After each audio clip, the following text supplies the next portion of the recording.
Hi, and it's my great pleasure to welcome you to this webinar brought to you by the Sydney Southeast Asia Centre and the Malaysia Singapore Society of Australia, or MASSA, as well as World Scientific Publishing.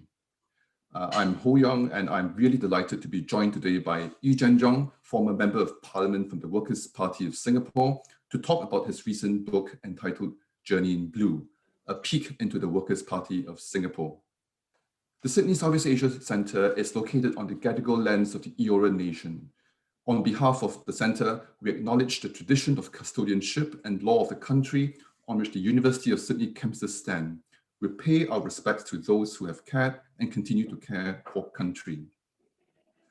And now to begin, I think it was my good friend, Dr. Chia Yao Tong, lecturer at the University of Sydney and president of MASSA, who reminded me that whilst everyone has been talking about the rise of authoritarianism around the world in the past few years, and with the democratic backsliding in much of Southeast Asia, it was in Singapore, of all the countries you can think of, where the opposition made some pretty historic gains in the general election of last year. Almost all other so-called pandemic elections resulted in ruling parties solidifying their positions. I would just look across the Tasman Sea to New Zealand, and I think also of South Korea. But it had to be Singapore who defied expectations as always. So the question is, what was behind all this? What does it take to join the opposition in Singapore and to enter parliament? What is the future of politics in Singapore, especially after the Workers' Party won the most seats for the opposition since independence? I can't think of a better person at present than Jenn Jong to answer these questions. Jenn Jong also happens to be an old friend, and we all know him as JJ. His book is a fascinating story of his political journey, as well as a manual on the workings of the opposition politics in Singapore. The book we have all long been waiting for the insights that we usually only hear in bits through private conversations if we're lucky, and here it is now in full. Our session today will take the form of a conversation. If you have any questions, please send them through the chat function, and we will take them later in the course of this webinar. I should also take the opportunity to say that JJ is here today in his personal capacity and may not necessarily be representing the views of the Workers' Party. So to begin, JJ, it's very good to have you here today. I want to cast our minds back 10 years ago. You shot to fame in Singapore politics, I would say, on the night of the 2011 general election, when you went from, if I may say, oblivion to coming within just 300 votes or so of beating your opponent from the ruling party. You were easily the best performing newcomer in that election. And I distinctly remember watching you on TV that night as you emerged from the counting center, as well as that of your opponent, who looked rather shell-shocked, I must say. So if I could ask, what was going on in your mind at the time? And what was your experience like during that campaign? Thank you, Hoe-Yeong. So yeah, well, I mean, that brings back quite a lot of memories, and I managed to capture quite a bit of it in the book itself. Yeah, how I got into the party and how I started a very tentative campaign.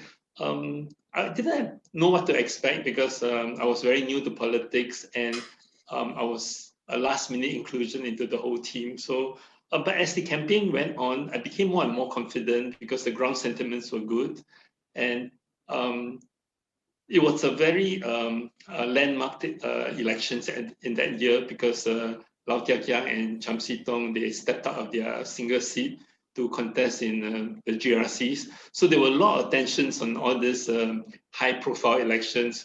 So then there I was trying to get myself known to the press, to be covered, and so on, which I managed to. I describe it in the book how I spent some time trying to create a profile for myself, trying to figure out how to deal with the press. But a lot of the time was spent on the ground campaign, and as it went on, it went from initially a non-campaign to a fairly close fight with the press got hold of. So when I went into that the counting night, I was actually quietly hopeful for some form of a very close fight or even an upset.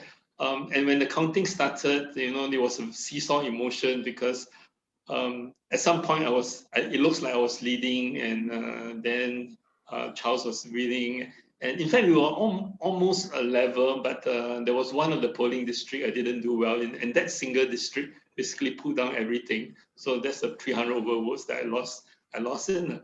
Yeah. So, but I guess it was quite I think the biggest upset for that day must have been the Alginate, because it was the first time the ruling party ever lost a GRC. For the benefit of our viewers out of Singapore, the GRC is, of course, the group representation constituency in Singapore. Is in Singapore's system where 4 to say 6 candidates contest as a team in the general election.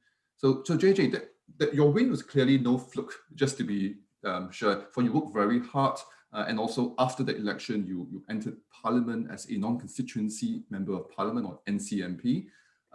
It strikes me how Workers' Party MPs are some of the most hardworking lawmakers of any country in the world, really. They are legislators, they are town councillors, they are also party executives who run the day-to-day operations of the party, all in one. What was your typical week like during your term in Parliament from 2011 to 2015? Well, first of all, thank you for the compliments for the party colleagues and us. Yeah, so for me, I'm non-constituent Member of Parliament. So as the name suggests, I do not have a constituency to look after, so I have no town council.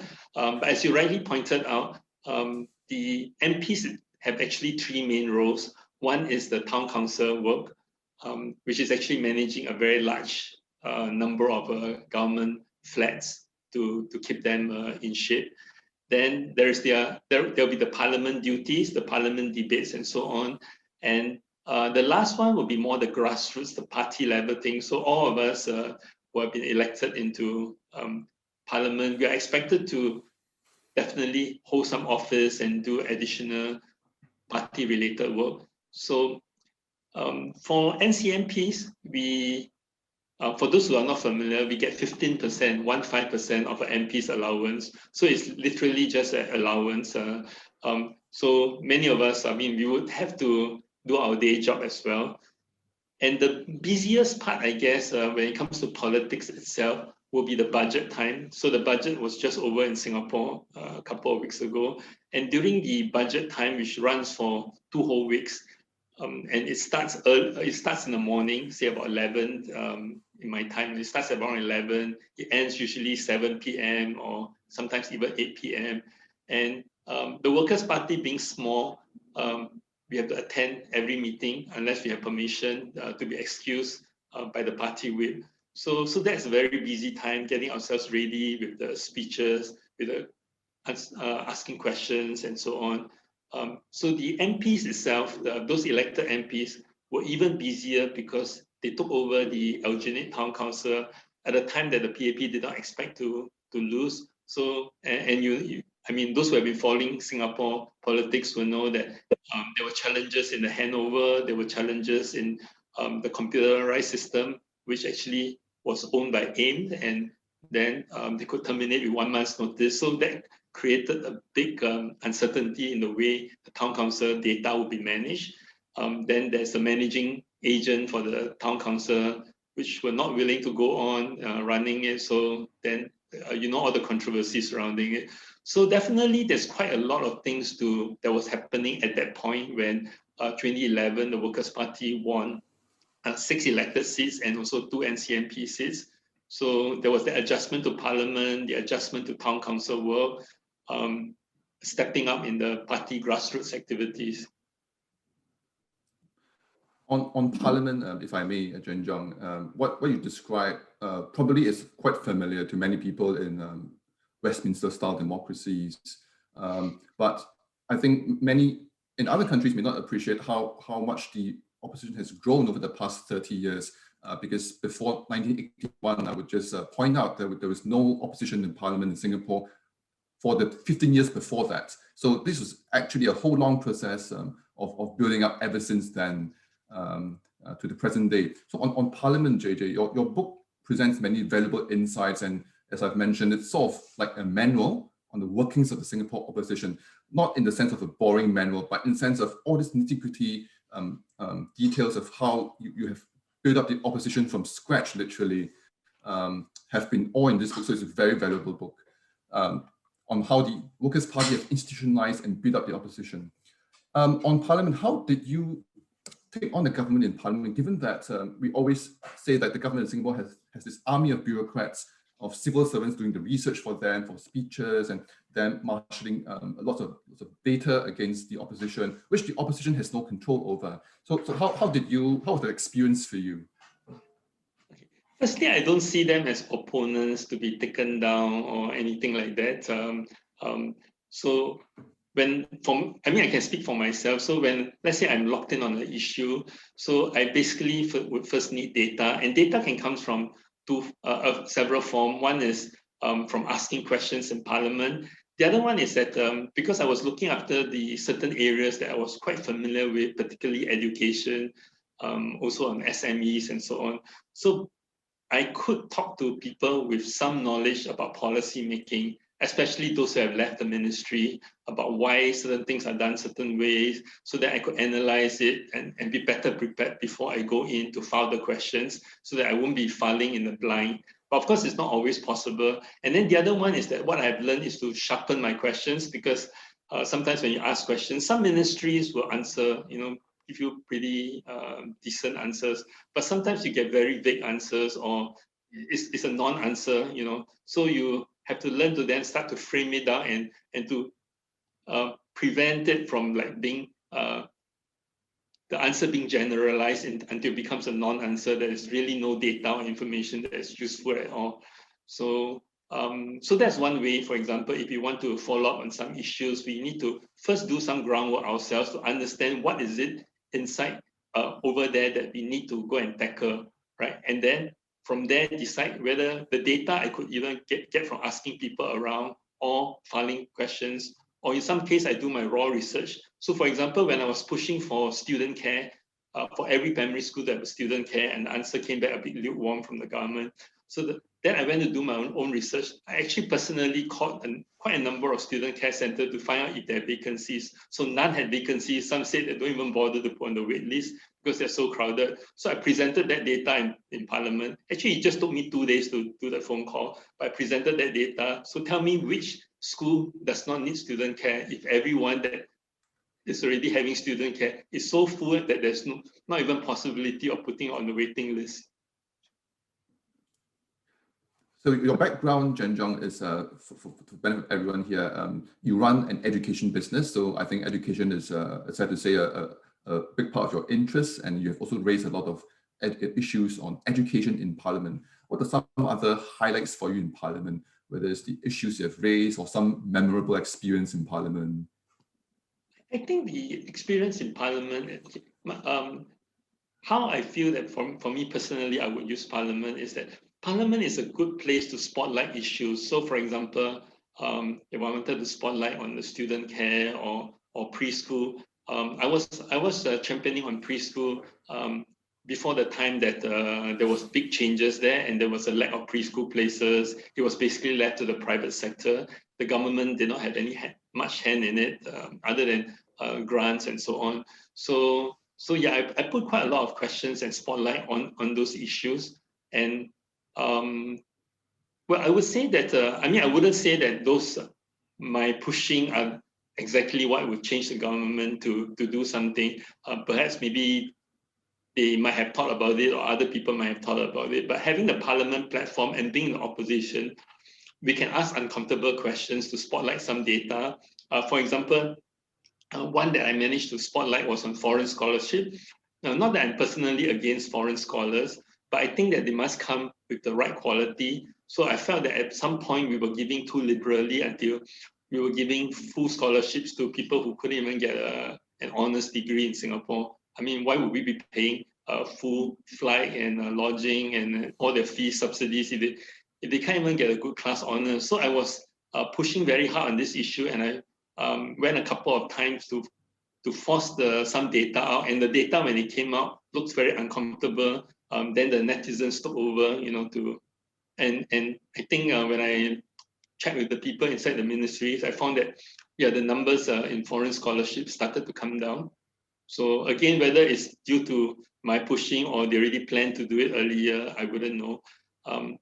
I wouldn't say there's anything particularly super memorable, but there were many issues that, I mean, I felt personally gratified that after pushing hard on it, and I start to see that, hey, eventually many of the changes took place, like in the preschool, in student care, in foreign scholarships, and so on. And I think I documented a few of these examples in Journey in Blue. So yeah, for the readers who are interested, you can read into it and into my own personal experience, how I use the parliament processes to force the attention and to force some change. The outcome of votes in the Singapore Parliament are said to be basically foregone conclusions. And that's because the ruling People's Action Party has a 2/3 majority, super majority really in Parliament. And that means that they can also amend the constitution without any resistance, as it were. What do you think the Workers' Party, the largest party largest opposition party in Parliament, or the opposition more generally, including those outside of Parliament, what can they do in this sort of landscape? Of course, in the opposition would like to have at least 1/3 of the parliament seats so that the government will have to consult when it comes to important changes that requires at least a 2/3 majority.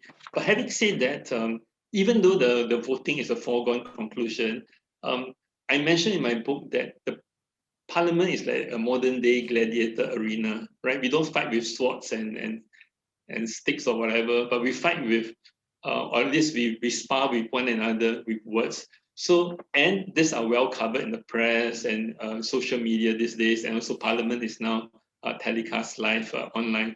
So the PAP itself is very conscious, the ruling party is definitely very conscious of what happens in the next elections, how it can win the trust of the people. And trust is a very important commodity in politics. So they will want to come out looking good. So when we spar and if certain thing comes out embarrassing or it doesn't look good on them, or if the information, the issue is being debated by Singaporeans at large, and it is not in the ruling government's favor, then I believe that they would change. Maybe not, they wouldn't acknowledge the opposition's effort in all this, but definitely they will quietly change. And we've seen quite a lot of change happen after 2011.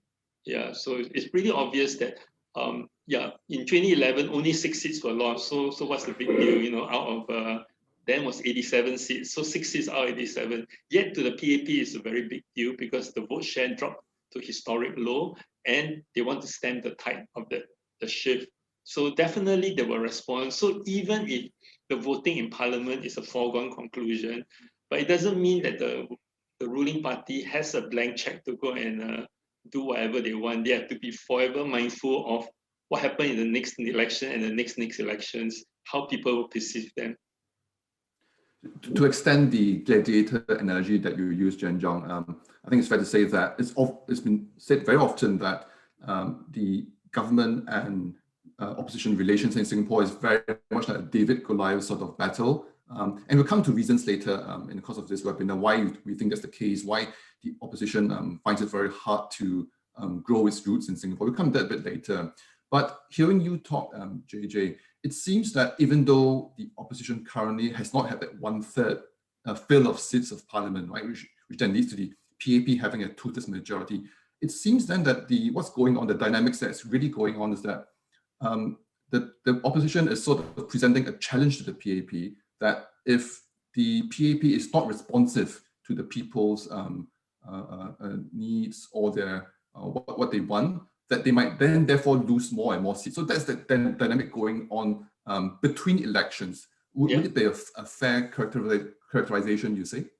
I would definitely think so, because the election is more than just a couple of weeks of campaigning and all that. So a lot of things happened along the way. For example, you've seen after 2011, the government lost one GRC, and then in the by-elections in Hougang, they lost again. The Punggol East, there was a surprise loss.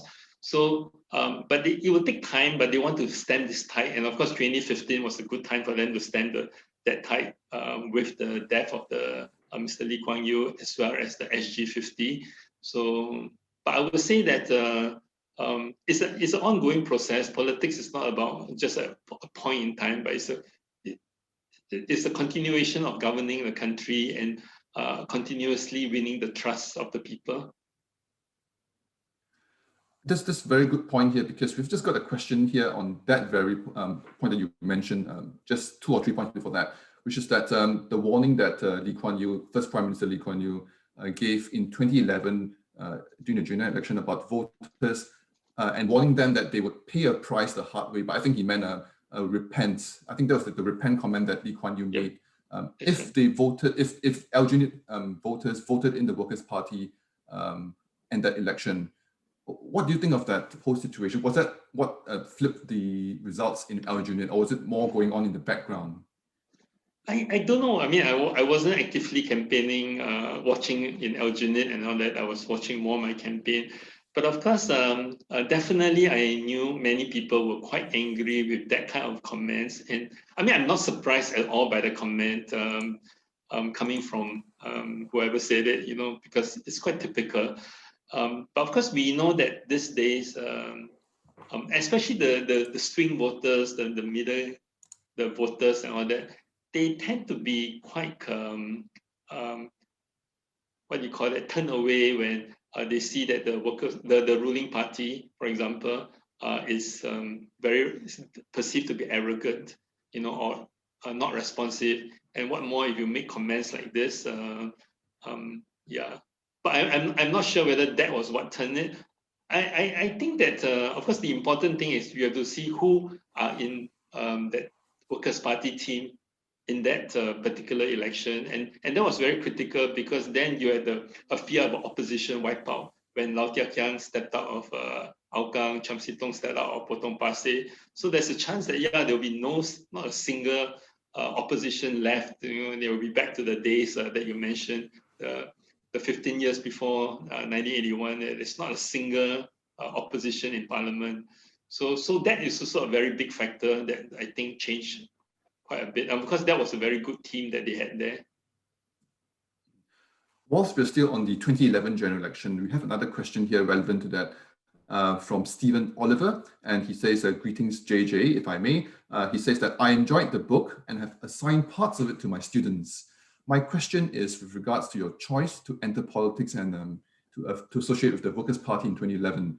To what degree did the decision by the government to increase the number of NCMP seats from 3 to 9 prior to 2011, did it have a bearing on your decision to enter politics and contest in Joo Chiat? Oh, okay. First of all, thank you for finding the book interesting and assigning it to your students. I welcome feedback from you and from them as well. Your question, no, yes, zero effect. I wasn't even interested. Actually, I wasn't interested in the NCMP post. I mean, nobody goes into an election contesting to aim to be an NCMP. At least I did not. When I contest, firstly, it was to give a good challenge to the ruling party. I mean, at that point, if you looked at before 2011, the opposition slate was still relatively weak compared to today. So I felt that, in fact, the main thing that made me want to go into politics was I started to think, okay, our founding Prime Minister, Mr. Lee Kuan Yew, was already getting quite old already at that time, and visibly his health was declining. So obviously, things have to change. You'll pass on to a new generation. Then I start to wonder, okay, so what if one day the PAP is not what it was, and it starts to decline? Then what is there, for my children's generation? Who is going to run this place and all that? So there must be a stronger alternative. I mean, I come from a business background. We know that a monopoly, a company with monopolistic power, they won't just change by themselves. You need a strong competition to force it to change. So similarly in politics, you need a strong opposition to force it to change. So I decided, yes, I'll come in and be part of the movement to build out a strong alternative. And when I campaign, I mean, I campaign to win. I mean, I know it's an uphill task, but yeah. So I would be pounding the streets and knocking on the doors day and night, every day for as long as the campaign period was. And our campaign periods are very short, just to try to make that breakthrough. Yeah, but definitely it was not because whether it has gone from 3 to 9 NCMP posts, and of course recently it went from 9 to 12 NCMP posts. I don't think, honestly, I don't think the NCMP position is there to change anything in politics in Singapore. It's best not to even have it. But if we do away with the NCMP, then let's review the GRC system. Let's have very small GRCs. Let's have as many SMCs as possible. Then we don't need NCMPs because the opposition by itself would win enough seats, more than the 12. So the non-constituency MP, the NCMP system that you speak about, just to give some background to those who may not be familiar, was a device that was pioneered by the PAP government in the 1980s, whereby it was to guarantee a minimum number of opposition seats in parliament, whereby the top three, at first it was the top three performing opposition candidates in a general election who didn't get elected, who didn't win, but were the top three performing of the whole slate of opposition candidates for an election, would automatically be offered a seat in parliament, and therefore a non-constituency MP position. And the analysis at the time was that it was a way for the PAP, the ruling PAP, to meet the demands of people who wanted more voice in parliament, but wanted a very strong, stable government, so that people would not be motivated to vote in more and more opposition members of parliament, such that the PAP government would collapse. But do you think, Jenn Jong, do you think over the years that this tactic has worked for the PAP, in the sense that the NCMP system is to deal with demands from Singaporeans for more and more opposition voices, but Singaporeans may not actually want a change of government? What do you think of that? I think that's because the PAP has always been saying that only they have the A team and they're the super brains behind, running a country and making the policies.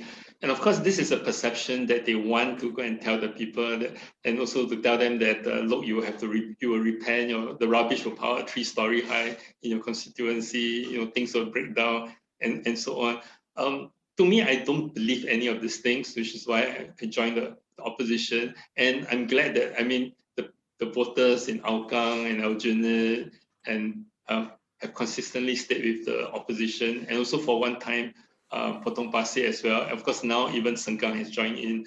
So I think that is more a function of the opposition getting stronger. If you look at the kind of people that dare to join the opposition, in the past, I think many people held back because of fears and also lots and lots of reasons. But people also want to be associated with teams of people that are like-minded. So for example, I wouldn't have joined the Workers' Party in 2011 if they haven't over the years built up a credible team. I think in 2006, the team, the candidates they found, they managed to put in were decent. So I thought that, okay, I can join in. And I think more and more people of higher caliber joined in, not just in the Workers' Party, but you can see in a number of the other opposition parties as well. So I think over time, this will eventually make the NCMP post redundant, totally redundant, when more than 12 will be voted in.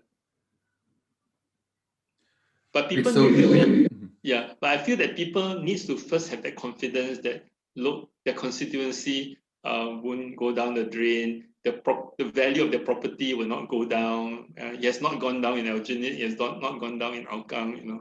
So people need to have that confidence first, and then they need to see that, hey, that guy's on the opposition side and the PAP side, the CV doesn't look that different, And then I think people will be more willing to vote the opposition.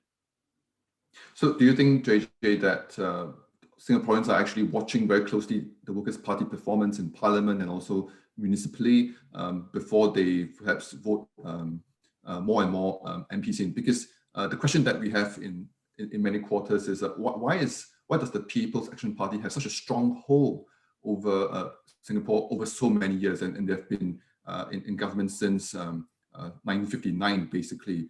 Do you think it's because Singaporeans lack confidence in the opposition so far, and they're still watching and being very incremental in how they support the opposition? Do you think that's the case? Yeah, I think firstly, people are, we have grown to be quite risk averse, and people will still tell me that, why do I want change? Things are still okay. What if it ends up like some other country, and so on. So I think our job is to make sure that, look, we want to be responsible, respectable. We want to be rational. In the way we carry out.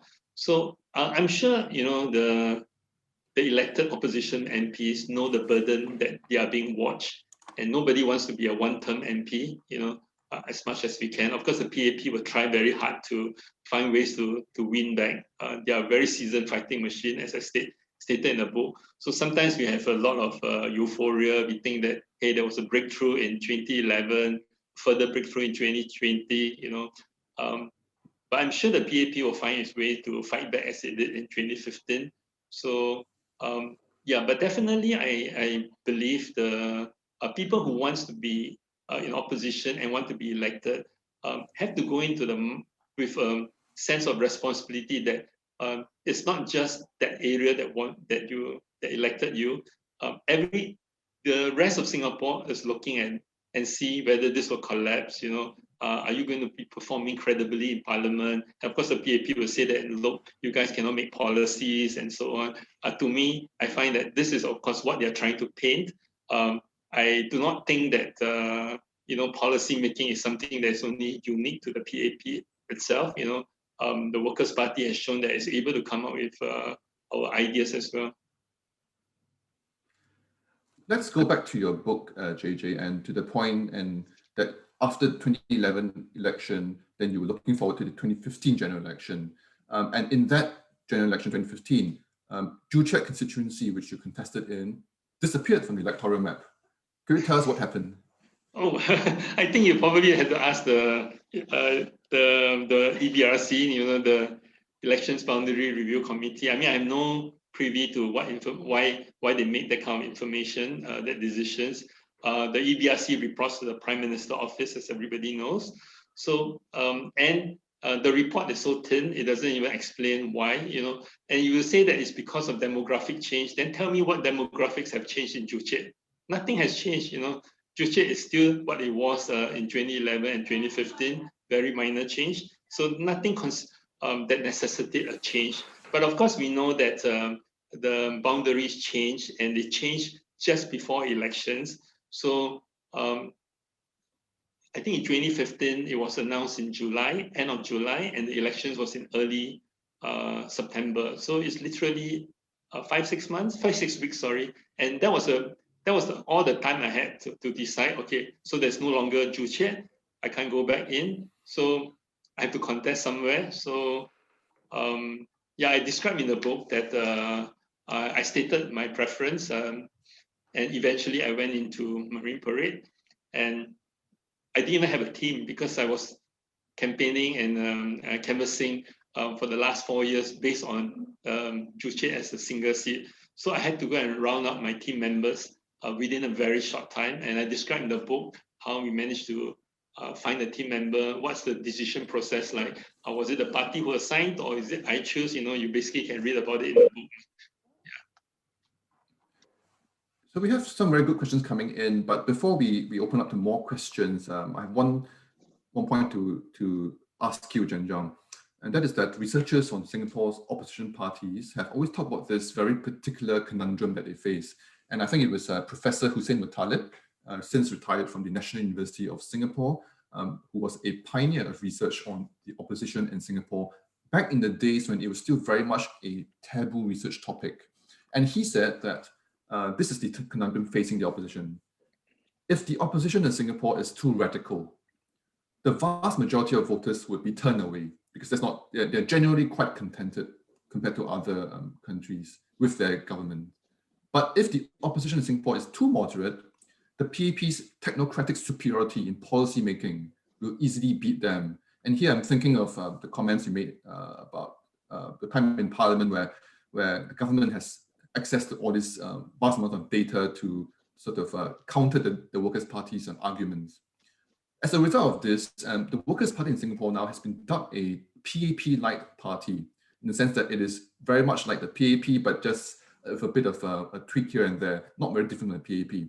And as such, the Workers' Party has been criticized by the PAP, of course, but also some other opposition parties in Singapore or other observers outside of Singapore for not being a quote-unquote real opposition. Do you think that's a fair comment, JJ? Well, first of all, I do not believe that the Workers' Party started out wanting to be PAP-like.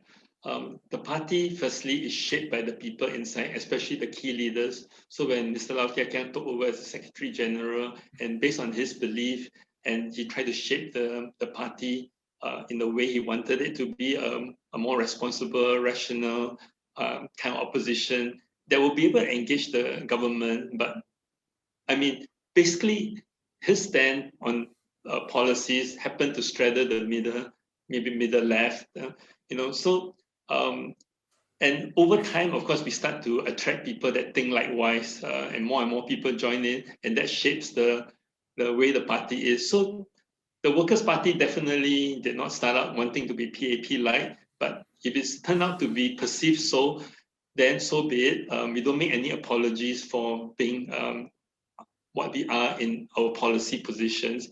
But then having said that, if you look at many other countries and you look at, say, UK where you're in, or even Australia, I mean, how radically different are the two parties that are able to form the government?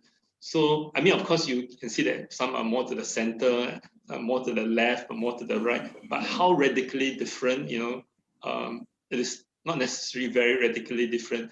And every party will shift somewhat along the way. Even the PAP itself started to shift, especially after 2011. So, I mean, you might even say that the PAP started to become WP-like because it started to shift towards the left, So, and this thing about, the PAP being technocratically superior in making policies and all that, and they will tear us down. I mean, you find in Parliament, yes, we are able to engage them as well. And even my time there, I managed to take them on various issues. So I mean, it's not a question of who is right, who is wrong. And my belief always is that, is this good for Singapore? So when I start to champion for some things, I'll start to think, is it something good for Singapore to have, say, to have a student care in every primary school, to have preschool in a more affordable and accessible way, a totally structural change. So these are things that I decided that I need to go and champion on, and I'll engage them in whatever way is necessary, sometimes directly in Parliament, sometimes off Parliament, just by exchanging a few notes and telling them, but in the end, if the policy works for Singapore, that's good. So your question is whether we are taking a stand just to make sure that we will be elected. I think in the first place, the party takes that stand because of the people inside. They hold that kind of views. And if the people elect based on that, then I think that's good. It shows that that's what the Singaporeans actually believe in, that will be able to run Singapore.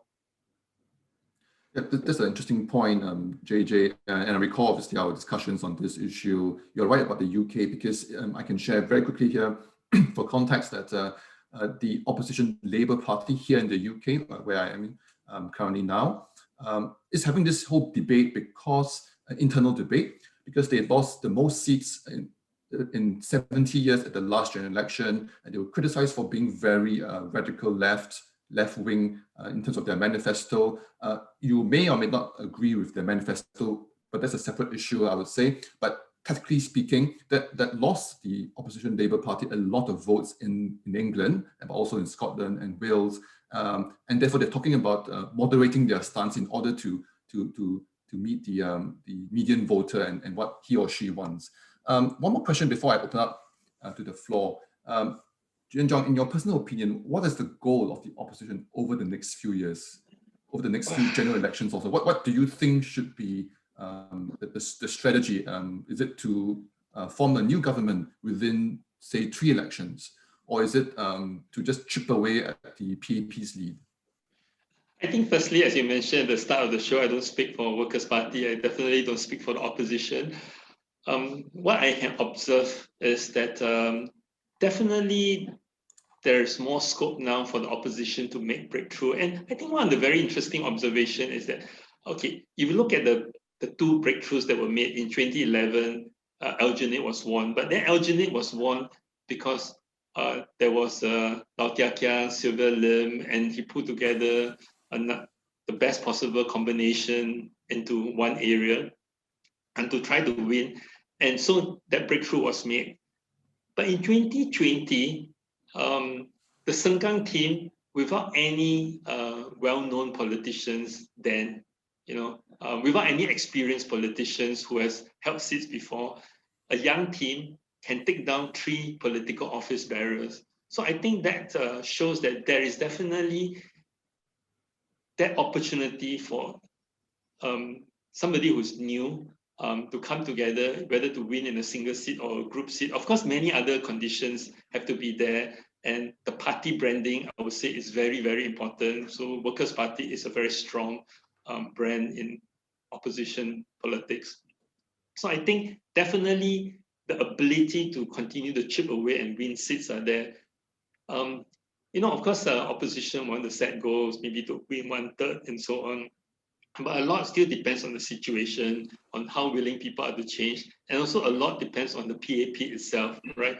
Because if the PAP can convince people that it still has the solutions, that there's no point to change and all that, and if they handle the 4th generation, the 4G transition, and maybe later you talk about 3 generations, that then you'll bring us to even the 5G transition. So how it handles all this transition is very, very important, because if I look at the analogy in business where I'm in, so there's incumbents, strong, huge incumbents, and every time there's some new guys who want to come in, usually it's because maybe there's some big policy change, or there's some big technological change, or something's big that changed in some ways that a smaller, nimble party can actually take advantage of and make that breakthrough.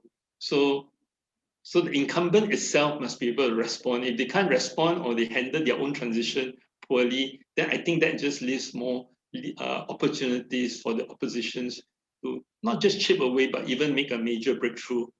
But I think on one hand, whoever is in opposition needs to make sure that your foundation is solid, that the kind of candidates you have are solid. Because really, what product does a political party have? It's actually the people that you put out at the slate of candidates and what they stand for, what your manifestos are. But more importantly is all the people you put out in front for people to put a cross on, in the ballot boxes. So you need to make sure that you have people of caliber, perceived to be of caliber, perceived to be those that the population can vote for. Then I think you can make a breakthrough. That's a very nice lead-in, because we have a question on that issue. I had asked you about what the future of the opposition is, but obviously the next question will be what the future of the PAP. And here, a question from an anonymous attendee is that, Jenn Jong, what is your gentlemanly assessment of the current PAP leadership circle? And I think he's referring to the 4G leaders, the next generation of leaders. Do you want to answer that, perhaps? A gentlemanly assessment, okay. I mean, I can see that, of course, they are, anybody who is taking on this, the responsibility of running a country needs to take it on in the best way that they can. And I think they are trying, of course, everybody will be trying in the way that they know best.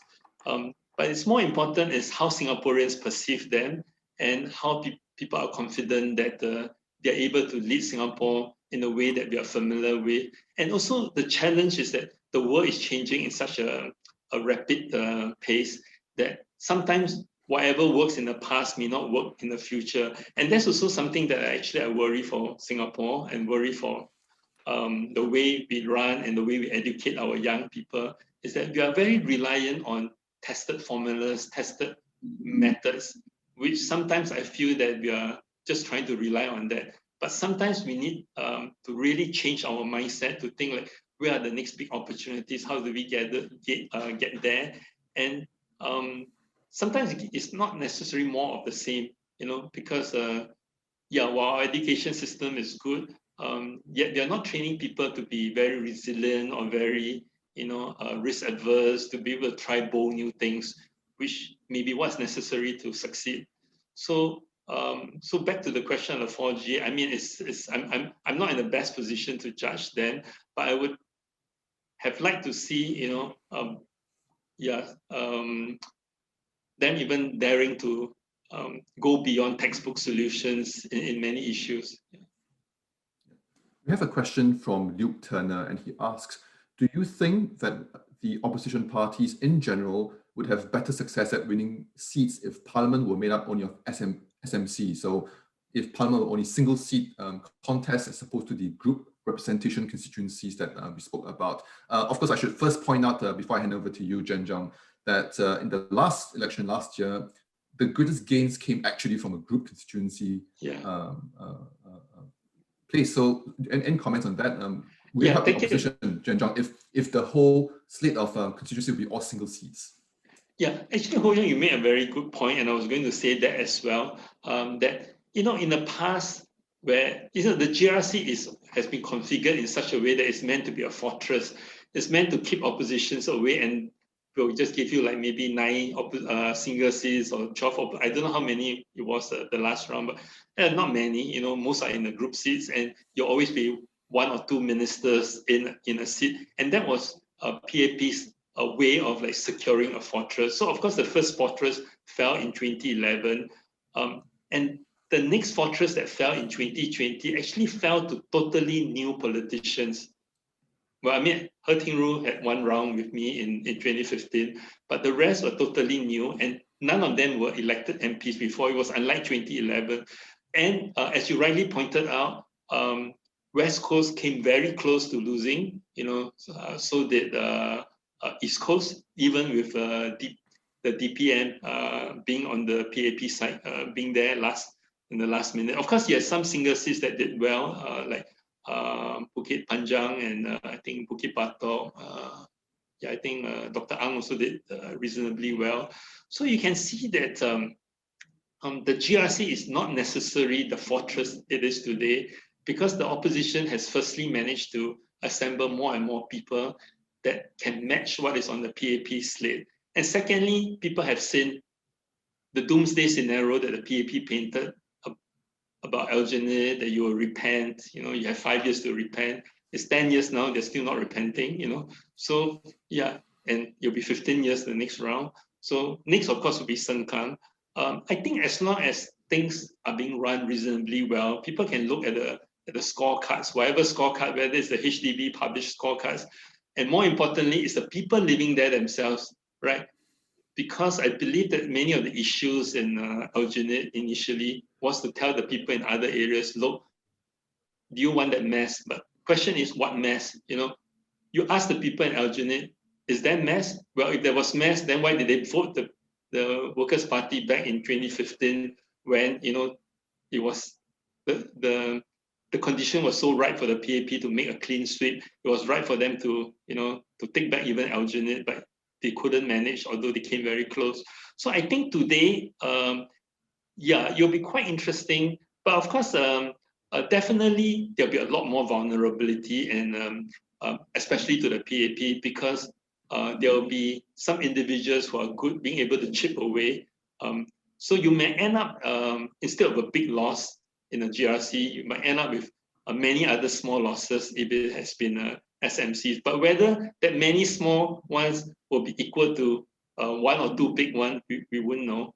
Yeah, but what I'm trying to say here is that really the gap between the candidates have been closing up, especially between the leading parties and the PAP. So that has changed the equation. And of course, the GRCs that have gone to the oppositions have not gone down the drain like the way that the PAP have painted it to be. So I think people start to have more confidence. Still on the issue of electoral tactics, we have a question from an anonymous attendee who asked, is the PAP's claim that the group representation constituency system makes elections in Singapore more inclusive to minority ethnic candidates? Is the claim true? Because of course, when the government introduced the system, it was touted as the way to sort of ensure, to guarantee minority representation in Parliament. Again, here I would point out first, before I hand over to you, JJ, that the first opposition MP in Parliament after 15 years after independence was from the minority ethnic group. Your current leader of the Workers' Party has been said to be from a minority of a minority group. Because Pritam Singh, of course, is from the Sikh community. Although I would point out that Pritam is from the Alginate GRC, the group constituency, so he came in through the GRC system. Any comments on that, JJ? Yeah, so as you rightly pointed out, I was going to say that too, that JBJ, won against the Chinese and once again in a multi-corner fight. Michael Palmer, in 2011 won in a single seat, right? So did Michael Pillay, Murali Pillay, against Chee Soon-juan. So it's not that minorities will definitely need a GRC to be in. I think this sometimes this race thing has been overplayed. Of course, maybe you might get it a bit disproportionate versus if you didn't have the GRC. But as you rightly pointed out, in Alginate, for example, it's not just Pritam Singh. We only needed a Malay candidate, which is Faisal Manap, right? So we have Leon Pereira and we have Pritam Singh, yeah, and two Chinese. So really, we had three minorities and two Chinese in the GRC, and we still won. So I think this thing about protecting minority representation in Singapore has been overplayed in too many ways, right? Including in presidential elections and all that, So I think that it's just something unfortunate. I mean, I would have liked to see that being relaxed. So of course, you ask me then, does it mean that we do away with the GRC? I mean, I have no issue with doing away with the GRC. The PAP has, I don't mind if it's all 100% SMC. I mean, from me personally, right? Or if you really, really, really need minority representation, then my personal opinion is keep it really small, 3 persons maybe, and only a few areas, right? You don't need to have so many GRCs. Yeah, anyway, that's my personal opinion. We have a very good question from Bridget Welsh, and Bridget is, of course, one of the very good Singapore researchers on Singapore politics as well as Malaysia. It's rather lengthy, but I want to address this because I think she's asking many interesting points. First, she says that thanks for sharing your story, JJ. It's part of the opening of political discourse. She has two questions. First, party identity. The two main drivers that seem to be shaping the Workers' Party's party identity currently is the party leadership differentiating itself from the PAP. Do you see the Workers' Party's identity being shaped beyond these factors? In short, what does the WP stand for rather than just being not the PAP? How do you see the party's identity changing going forward? And the other question on party support. The Workers' Party support is seen to be tied to certain different socioeconomic backgrounds of supporters. How do you see this?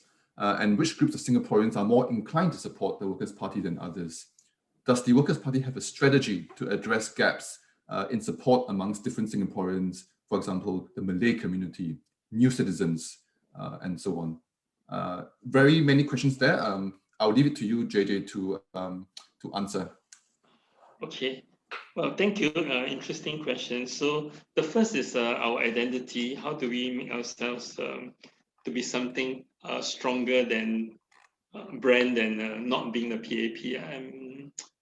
Well, I mean, firstly, every opposition party has to take on the PAP. So I think it's a given that you have to be first position as not PAP. But I think if you look at the party's branding, then at least the time that I was there, and even now I see this being carried by Pritam, is what Mr. Lau Tia Kiang has started off being rational, responsible, and respectable.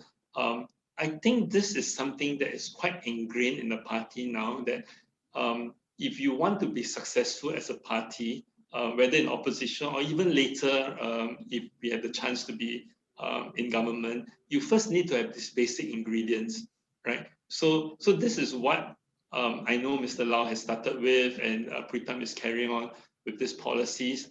And to make sure that it is a Singapore first party, we would have to be focused on what is it that we will defend the Singapore interest. When I say Singapore first, it doesn't mean that just protecting locals against foreigners, but it is taking on Singapore as the focus of our attention. Like, let's say, for example, if it's a foreign policy issue, and I think we have taken certain stand on Singapore's position in foreign policies as well, right? From the point of what we want Singapore to be that's beneficial for Singapore. So that is one part of the conscious party branding and identity that has started for a long time and is still being continued. The other question is on party support.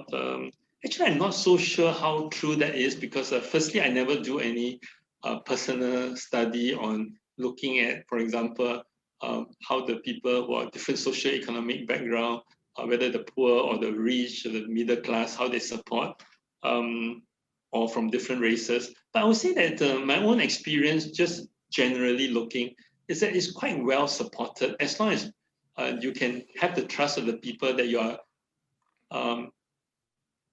good enough to be there to represent them. So like you look at the Alginate, the last round, I think they had something like 60% support. Yeah, so an Alginate has a very diverse background. You have the very rich area or the middle class area in the private houses in Serangoon, Paya Lebar. You also have the poorer communities and all that, the rental flats, the smaller flats.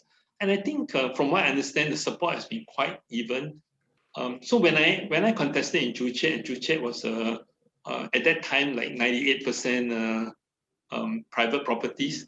So I find that the support is also good. You know, I remember when I was when I was first looking at the elections, and then I read some analyst comments, and it says that Joo-Chiat there's no chance. It's a rich people area. The rich people will not want to have their property prices being affected by opposition going in. I knew that's not true because I lived in Joo-Chiat my whole life. You know, I don't think that's the way the Joo-Chiat residents would think and vote. So I went in. You say I was confident that I believe I can pitch to them. You know, and I almost did. You know, so yeah, unless we have a very clear study of how the different groups are voting, because I don't really have the very clear data about that. But I would say that the Workers' Party, from what I understand, appeals to all sorts of people. And I think a very telling fact is the last general election. I was totally overwhelmed by the kind of support that came in. But the people who were volunteering in the pandemic election, I couldn't imagine that. I actually had like more than double the kind of volunteers that we had in the last the elections before that. We don't even know how to deploy everybody because we have such a short time. So, and what I wanted to say is, it's all spectrum. I have young doctors, lawyers, I have professionals, businessmen. I have, of course, the blue collar workers and all that, all coming to support as volunteers, knocking on doors. Can you imagine, you know, big businessmen and even young doctors and young lawyers supposed to be very busy volunteering their time campaigning for us. So I think that people are more accepting of the opposition. And I think this is the beginning of the mainstreaming of opposition. Thank you very much, Jenn Jong. We're just about out of time, I'm afraid, and we had many good questions. Apologies to those of you out there that we are not able to address all of them, but we did try to cluster questions in the past 10 minutes or so that we could try to cover a lot of ground. And I'm sure you would agree with me that Jenn Jong has given us some very good insights, very comprehensive insights from electoral tactics to the larger ideas and the vision for the opposition in Singapore. Would you join me in thanking Jenn Jong for sharing his insights here today? And also, I will not forget, obviously, to plug the book, because the publisher, World Scientific, is very happy to offer a special 20% discount to the participants in this webinar. So as you can see on the screen right now, this is the promo code that you can use to buy a copy online to get the 20% discount. And this is valid until the 31st of March, which is in 2 weeks' time. So do get a copy and read even more of what Jenn Jong has to say. And I assure you they're very insightful nuggets of information that you would know very much more about Singapore politics after reading it. So thank you once again, Jenn Jong. Thanks to the Sydney Southeast Asia Centre for hosting this, as well as MASSA and World Scientific Singapore. And thank you to you, our audience, for joining us today, for your very good questions and for being part of this conversation. So thank you very much and take care, everyone. Yeah, thank you, Hoe-Yeong. Thank you all.